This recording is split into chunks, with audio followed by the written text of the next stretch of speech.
దర్శనాలు వస్తా పోతాయి, ఓరకనే ఇక్కడ నిలబడ్డాము అని చెప్పేసి అంటే ఎవరి కాలాన్ని ఇక్కడ పనంగా పెట్టాం మేము. ఇక్కడ అందరూ ఇక్కడ వీళ్ళ వైఫ్సే గాని, నేనే గాని, ఇక్కడ మా భర్తలే గాని, మా పిల్లలే గాని, మా జీవితాలు దేవుడి సదులో పనంగా పెట్టేసి ముందుకు వస్తున్నాం. మేము ఊరకనే రాలేదు, ఊరకనే నిలబడలేదు, ఊరకనే మేము చెయ్యట్లేదు.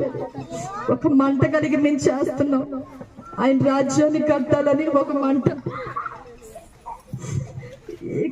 ఇక్కడ ఉన్నవారు ప్రతి పరిస్థితిని చూస్తున్నప్పుడు మా హృదయం అయితే చాలా వేదన కలుగుతూ ఉంటుంది.